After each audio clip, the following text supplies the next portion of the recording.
kuti makorokote ogorezva 2021 handisi kuti makaripinda muri pai, vamwe vakaripinda vari mufamily group meeting, vamwe vakaripinda vari mudzinda redzimhosva, vamwe vakaripinda vachichata, vamwe vakaripinda vachitwa will you marry me, vamwe vakaripindawo vachiparidzirana bhaibheri, shoko raMwari rinova rakanaka. Vamwewo hatizo kuti vakaripinda vakati se isu takaripinda tiri mumasendi raini tirimo tichiona zvedu mafirecrackers ndo mapindira takati hazvina kushanda. The reason today I came like this is because everybody is saying DJ FANTAN is on the run. Indicate how can DJ FANTAN be on the run? What took place for the DJ FANTAN to be on the run is kept.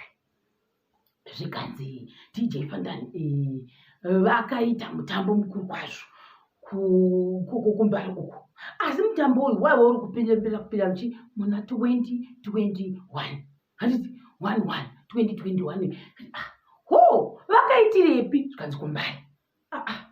Saka mitambo iyi, if I am not mistaken, forgive me, but from what I have heard and from what I have learned in the year of 2020, you cannot hold or host a big function like that or a public function like that without the police consent. So it means we have to go to the police for a citation first and ask. Ndofunga mitemo kuti aiwa iso change chitewo zvakati musi wakati kuna mapurisa anobvaisa sitembi yemwadhiwoyo kuti hongu unokwanisa kungochita. Ndo makore ataizomboona ngwachinzanzo kuti mati kana kuti you cannot just do ndofunga machi mumacho wakadero usina kudi kupuwa go ahead nemapurisa ndofunga. Saka ndochifunga manje kuti ska DJ FANTAN vakaita zvamusoro wavo ndokungoenda muwekera mbuya imomo macho nima vanonzi vakaita pasiteji vakaita nekuti kwakonzanzi vakabudisa masipika nepawindo kumafulats kakuya kunoekera kwavo kuya kune iyoyo studio dzavo idzi kumafulats indochifunga kuti saka DJ FANTAN vakabudisa masipika nepawindo. Masipika emastudio anenge anorema vakoribudisa riripo paya vapedza kuribudisa sipika nepawindo mbombera yose mumbare ndokuziva kuti DJ FANTAN vari kuridza radio for the 2020 to end and finish. Ndobva ndofunga mbombera yainda ndo zvakaitika azozinyetso kuziva kuti ndo chaizvo zvakaita tuku place here kune vanhu vakanga varipo first hand information. Asi ndofunga anzi mageto youth ekumbari vakauya vakaungana ndokuita mhomho varipo maimwana vachipemberera ndofunga zisingamboiti asi kuda DJ FANTAN vangari mukati memba. Saka zoti manje kana ubatwa nemutemo iyi assumption and theories kana ubatwa nemutemo saka vale vachinzi vakaita inside the congregation ndobva yadi yauya here ndobva tanga kutamba vachidza radio izvozvo kuda ndofunga kuda handisi kundomhosva here. Vamwe ndokuti DJ FANTAN ndi class monitor ndo muhonzeri yakaita kuti pamwe vase ndo vachionzana nawo wekuti ivo vakaridza radio vanhu ndokuuya. Saka ivo ndo class monitor ndi group leader, vari group leader vamwe ndokutevera tokuya kuzodii kusvitsa namwavo. Vamwe ndokubvunza vakati munondiudza here kuti chinhu ichi charidzwa chose pane ndofunga ipapo pane dzimba dzacho dzinoitwa nana DJ FANTAN hanzi it's only 50 meters away from police station. Nekuda kwemapurisa asina kupinda kundosunga izvi nokuti pasamanyisi yakatenderera yaitaura kuti kwanzi hakuna zveutazinge uchipisa zvibhegedhiya zvemabhomba chiti pam achina mudenga achiputika mafireworks. We don't want that. Ndobva pata vanhu zvakawanda sakanzi hakuna muridzo wemadhiramu, hakuna zvevachange vachipamba vachiti pepepe motorboard zvikana tikurati makwedu kudira tatiri taita zvekutoona from afa hatimbozoti kwanguri kupi koko kwedu vanhu vaitozisa zvavo. Saka ndikati saka apa pamhomho yose iyi ende vamwe vakati ivowo tichachavanavanhu vachinyanyawo vakazenge votora mavhidhiyo vachimaposta nekuda kwei vamwe ndokuti saka patinofanira kubhlemani DJ FANTAN here kana kuti munhu wakamuti inda unoita mutambo uyu. Who is to blame? I have no idea. Asi ndochiverenga samanyisiya in summary satatanga kuiverenga zvangu konzi komishina wekumapurisa ikoko vacho vaya ukanyanya kuona ivo vaya vakanzi mukuru nyati ibva waziva kuti nyaya yako yashata nekuti vanokuadhiresa ndo vanowanzo kuadhiresa zvavo mukuru iyeye vaadhiresa ibva waziva kuti hazvina kumira mushe. Saka ivo ndo vakanyora mwati uyu mwati uya uya ndokutanga kutotendera ezokutendera mwati wa DJ FANTAN kuti vari kutsvagwa nevakuru vemabhurisa kuti vange vachivaanzarebe kuti nekuda kwei vakaenda vakaita mhomho yose iyo nenguva ino yatikataura kuti practice and exercise distancing of social distance nekuda kwei Carolina COVID. Saka why makaita go against mutemo you didn't listen to what we asked you to do, yet imi makatenda mukandobudisa masipika pashi ndofunga kuda vakaita zvemusoro wavo vasina kubudza mapurisa kuda akasaenda ikoko akandoenda akati aiwa kaho makasa, what is this happening here?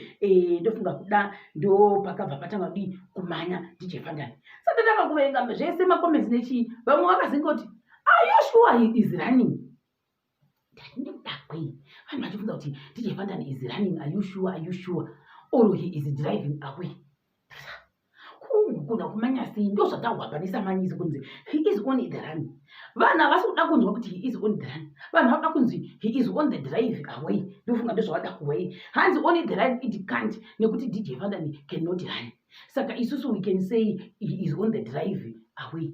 On the run inogona kuitwa nechikopo-kopo, on the run inogona kuitwa nendege, on the run inogona nechitima. Saka asi vanhu vati aiwa isusu in our vernacular shona we say no, DJ FANTAN cannot run like this. Nekuti kana tototi DJ FANTAN was on the run, tiri kutotera kutoti wanga achimanya. Skemi kana muchiti DJ FANTAN is on the run muri kukanganisa. DJ FANTAN is on the drive away. Konekuda kwei vanhu vakadaro DJ FANTAN unobuda vanhu vachisvetuka masipika. Saka vanogona kumanya you will be surprised kuti vanhu vakaita sana DJ FANTAN vangona kuti kubvunzwa vakanzi on your marks get ready go, vapinda mutrack vanokusiya ugosara iwe wacho usina kutaza DJ FANTAN wakangoti boyi wachibwira masoda wasiiwa ivo zvavo vachiita on the run. Saka vanhu vari kuzviramba izvi kuti how can he be on the run? Ndivamwe vakati kuda ukaenda kumba kwamunhu warichava how is that so?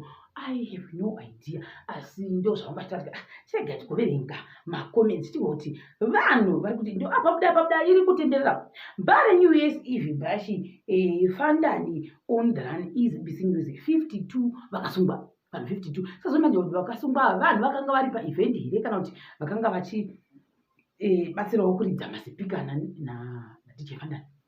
Hanzi 52 vakasungwa. Icho changa chakakura asingamboiti zvikanzi nevamwe ko FANTAN anotizei he was one of the organizers. COVID-19 rules asi kubvumidzwa vanhu vari kufa kuzheuku mhosva vamwe wavo zvikanzi anti vaizvitemba here vachitiseka pinga hatibatushi nemutemo kuda ndo zvakaitika ipapo. I know it's part of hustling, but with these levels of ignorance and greediness, we will suffer as a nation, not as individuals. COVID-19 is real. Guys, please stay safe. Don't why are you not listening? Such ignorance is a shame.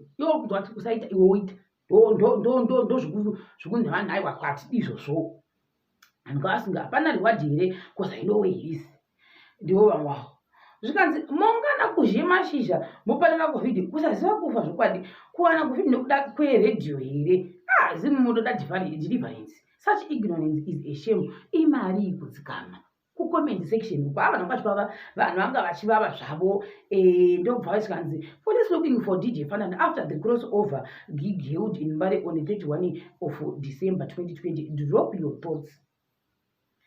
Zvikanzi kana zvichibvira vanhu, it's not me guys, I don't know why vanhu vari kufunga kuti kana zvichibvira nawo mapurisa anga ari on duty that day zvofanira kuongororwa nekuda kwei vakarega chichiindira mberi.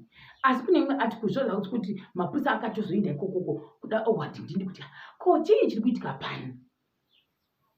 Ndokubva vainda mapurisa ndofuka kundoti aiwazve ndokundosunga vanhu ava ndokubva wazviya vanhu kuda DJ FANTAN ndobva wamushayiwa ndo zvakaitika apa. Vamwe vakati naiwe DJ FANTAN ufatipedzera nguva vanhu vari kukutsvaka ukoko enda unoripota yourself to the nearest police station. Zvikanzi FANTAN must be arrested. Ndiye akauya nedhis idea and achapiwa makore obho izekera why akaita zvinhu saizvozvo. Some comments yes, some seem to be ignorant as to how the law works. Some seem to be saying he cannot be arrested now because the crime was committed a few days earlier. He must be arrested, prosecuted in the law, court of law, and is Singaiti. Why now, when the gig was held right under their noses, the venue was just a few blocks away from the police station. Asi wanyorwa zvake tsamanyisi, like I said, ukangoona hako tsamanyisi yako yabva kuna vaya vanonzi vanyati zvikwana ndoanema hazvikwana ndoanema uri kutsvakwa ende unongototsvakwa zvemene chaizvo zvekumboseka. Speaking to ZBC News, National Police spokesperson Assistant Commissioner Paul Nyat said they are looking for the chief suspect of the case, popular music promoter FANTAN, who is allegedly on the run. We are conducting investigations, and so far indications are that 52 people were arrested when police moved in to stop this bash, and we are told FANTAN has a studio in Mbare where he puts speakers outside and plays music. FANTAN kuda chirungu ndozonge chazochisondifara kusaka mukuda musi wacho webhashi wakanga ari pashi, asi kuda everyday unogona achiisa masipika pashi achivaraidza gungano kana kuti rudhende rwese hweMbare. Zvinenge zvichiita tichepano une basa guru risingamboiti. Mbare yakakura une basa guru risingamboiti, nekuti kana toti Mbare kuda vari opposite futi kuna namupedzana namukuya une chivaridzira zvakare radio free entertainment. Vose vanotengesa kuda kuti une chivaridzira zvakare free entertainment, vachiridzirwa vachinakirwa varipo vese vanenge vari pashi vakangogara vakadii zvavo vanonzwa maradio marekodzi nani tatichefandani. Ndo zvakanyorwa tsamanyisi iyi. Zvikanzi police are currently looking for him. He is now on the run, said Assistant Commissioner Nati. We want to assure the public that definitely action or will be taken well. We are also conducting investigation to find out what really the police officers on the ground did, what role they applied. Mona manje ndobara kunzi ndofunga nevanopaya kubva pakuti aiwa kazvibvira iwo wakanga vari pachuti vachikudanga vaongorwa, nokuti how can that happen? It's a very very very big function yange ine more than 200. Saka zvakafamba sei? Saka vakubudi mukoma commissioner Nyati ndozvakati ukaona vanyora samanyisi yainda nekuredio nekuzvivhitivhiti. Samanyisi yainda zvakare kana kumapeji avo ari kuti vanema you are being looked for. Iyo havangonyori tsamba, ava havangonyori tsamba kavakomishina, havanyori tsamba zvekuderuka, havangonyori mwadi kungonyora kungodai kutogara wotonyora utonzi d watonyora kutoti komishina. Sara unorema ivo vakomishina Nyati. Saka DJ FANTAN muri kutsvakwa kwamuri ikokoko ndofunga munogona kungondozvisubmita monyatsa kuvatsanangura kuti chichikatika zvaka musi wacho kutoti maredhiyo airidzwa sei. Ndofunga ndokuda ndozvavada kuhwa kazi kuti vada kuhwa zvimwe here besides zvokuda ngokoni kuda vakaita muvhayoloto for the rules ainzi musaita gungano rakaita seiriwo. Vanhu vakati ndiamuripota chamwari, vamwe vakataura vanhu vakataura zvakasiyana siyana zvavo.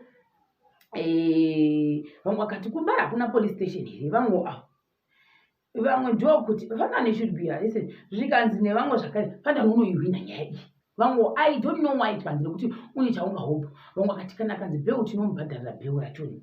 Vamwe vakati zvakangonaka. Zvikanzi vamwe tikagaragara FANTAN chibaba. Nekuti manje dambudziko rapo kuti nanzi wakashita pamberi pavo saka chibaba risingamboiti. Vamwe hazvina kushata kudzidza uku. Sazuti wangu vari vangani, asi ndo zvananga ndava nazvo mukati mevhidhiyo ino. Ndichakubatai zvakare pachikamisho asikazi kuti saka izvizvi zvichazofamba sei nenhau yanyu iyo yacho yanyorwa samanyisi kunzi vari on the run.